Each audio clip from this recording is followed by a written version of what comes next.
Hey fellas, don't know where we were last time we left off the old Chevy here. About got it to the point where I need to start tearing it the rest of the way apart. Got all the door gaps adjusted out. Had to make some adjustments. Had to split both doors there, pull the top out a little bit to get, enough room for the seal to fit.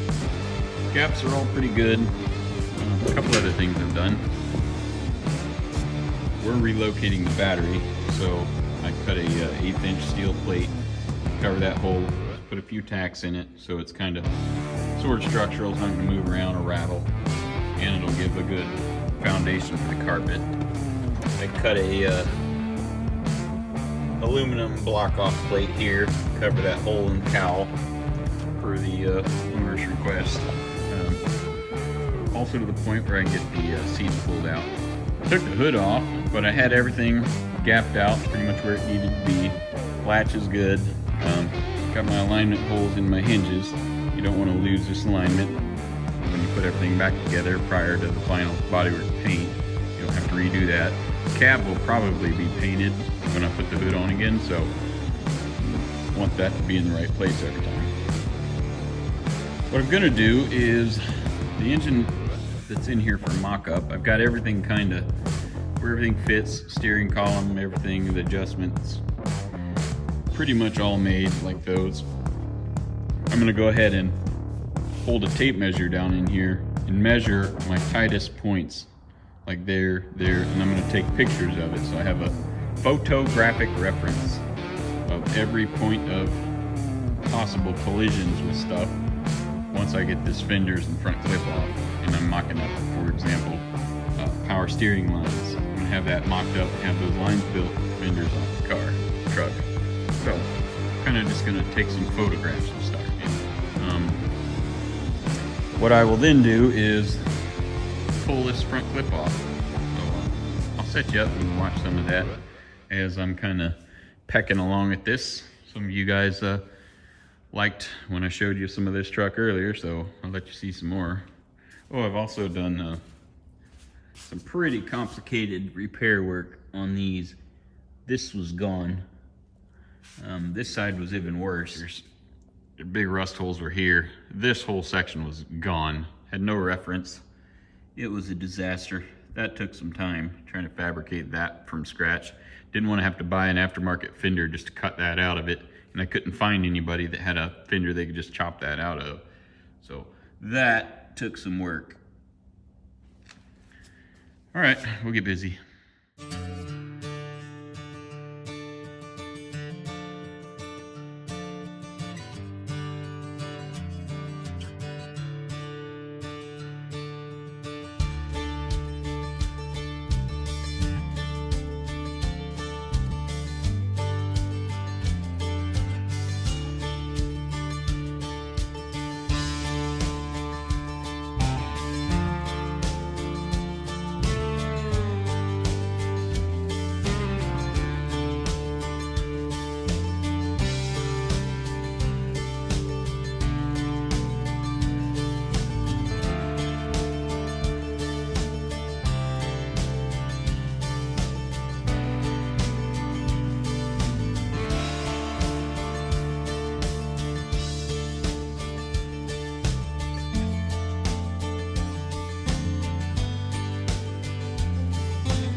All right, so I got a little engineering problem I got to solve in relation to this column and shifting gears. See, the reason I have to do this is the fella that owns this truck is not a small fella. It is a tilt column, so it's kind of long. It's automatic on the column, so there's not much room here. But for him to physically fit here and be able to steer the truck, this thing is that way as far as it can get, which then puts this end of the column farther down that way by quite a bit than it would for a skinny fella. What I got to do is build some shift linkage. This guy here is designed to bolt right to this face here. It'll be like this. But as you can see, you're not going to get a shift linkage rod to attach to this hole here and run down there with the engine in the way. They make one of these fellas that has like a offset, but it's like a 1-inch offset, and that still wouldn't work because instead of being here, it'd be like there, and it would still be interfering with the valve cover, taking the valve cover off or anything else, you know. We need to get down to that guy down there. Where this needs to be is like up here-ish.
My last real project here is to build a shift collar extension to get the little shift arm that mounts on the end of this guy moved up to here, but I'll show you more on that later.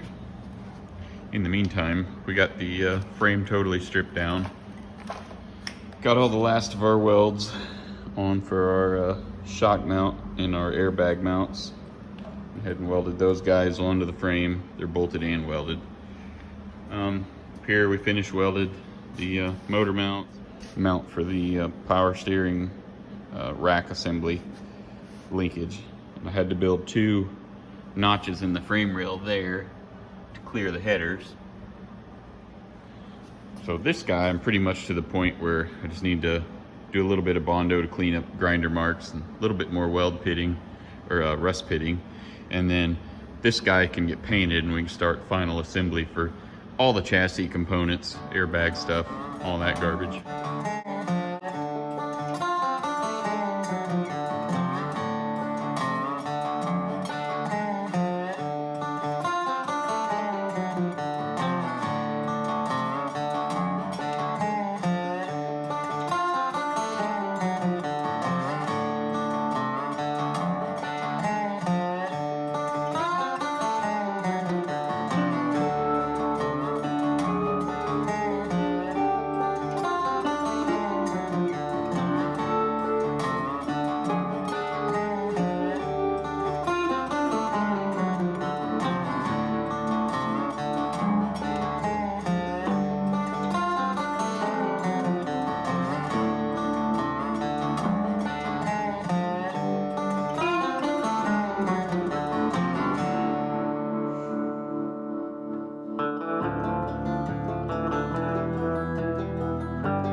Got this guy welded on. Don't make too much fun of my stuff here. I've only got 1 screw in it, but this was an interesting project. Never done this before. I'll show you how it works. Right now,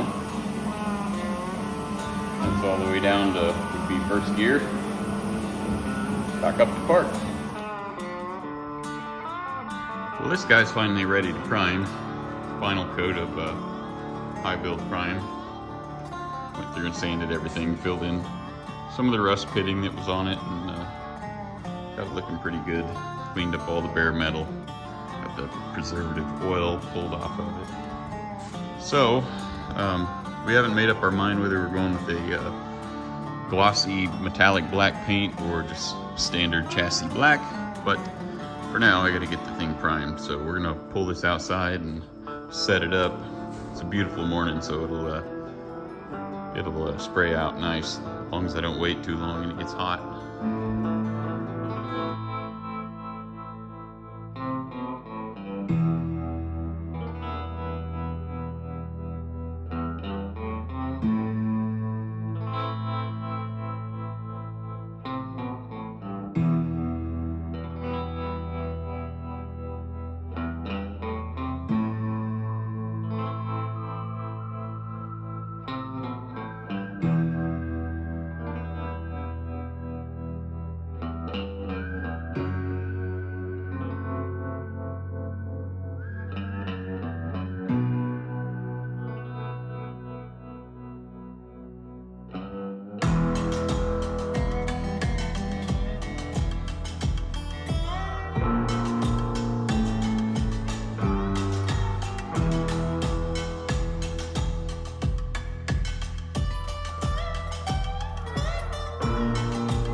Well, this little gym is back from the media blasting place. As always, I have them skip the panels that are the most, prone to warping. So the game plan is, anytime I get something back from blasting, you always wind up with fingerprints, just a little bit of spots here and there where people have touched it, wrestled it around, like handprints and stuff. And usually you'll have little pinhole stuff that'll blow out that you didn't know was there, covered in paint or rust, but there's almost nothing. A couple of tiny pinholes there, one or two you can't see along in here, but overall, I'm extremely pleased with how this truck came out, especially like areas like this. Lots of times these will be completely rotted out, and man, they are hard to fix. This one's got one or two pinholes. See one there, but easily fixable. So I'm excited. The window ledge, that looks fantastic. So this is great. I did want to point out the terrible factory lead work here. Right there, just kind of that whole piece there is about to flake out. Right here, that's terrible, but it's totally typical for the time frame. They just stuck the things together and kicked them out the door. They were old farm trucks, so as long as they ran and drove and did the job, that's all that these old farmers wanted. We'd welded up a hole here that somebody drilled for I don't know what, probably a spotlight. So I got to go through and clean up everything. You can see right there where it's flash rusted just a little. There's spots like right there.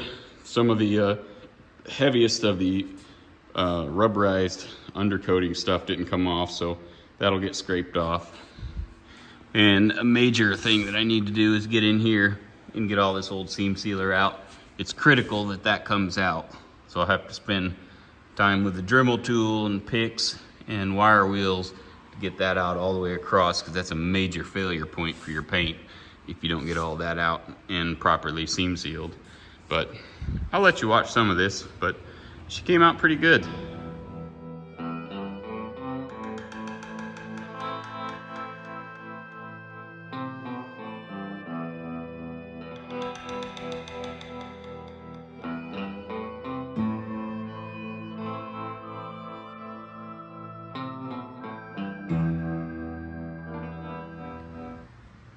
See all that powder that's coming out of there? That's just straight rust. Just waiting to blow your paint job out. So I get in there with these little picks, scrape as far as I can up into there. If it's bad enough, you can actually run a sandblaster in through there, but There doesn't appear to be any pitting in there. Yeah, look at all that dust. If you were just to paint over that, or even seam seal and paint over it, I mean, this is where your paint's gonna fail, and you sure don't want that on a $30,000 paint job or a $2,000 paint job. So I'm gonna hit it with the picks. When I get done with that, I'm gonna get a brush, you know, with the long bristles, and I'm gonna just dig them things in there, and I'm gonna spend probably an hour on the seam just with that.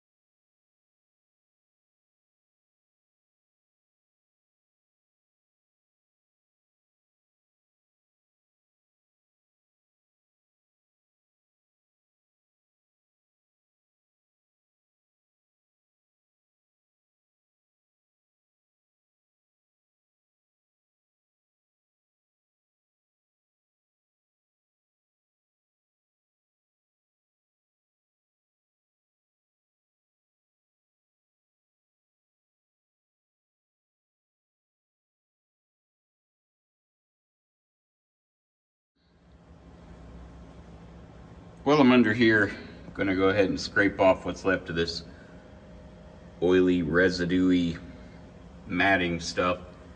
Now this stuff has survived an initial scraping when we first started. It has survived sandblasting, and now we're sitting here with a box knife and, you know, just having a grand old time. Trying to get it all out of the grooves, whatnot. People are like, I don't understand why it costs $75,000 and takes 2,000 hours to restore my car. It was only $3,000 brand new. And I'm like,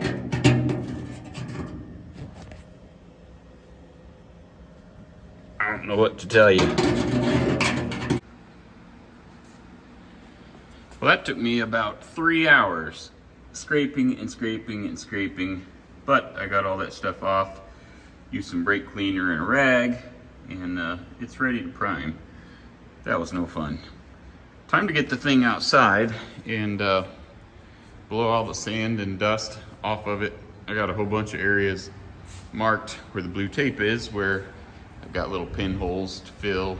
Most of them are just smaller than the end of a needle, but you don't want any holes through the body where water could get through. So we're gonna take this outside, blow it off, and bring her right back when it's time to put some epoxy primer on her.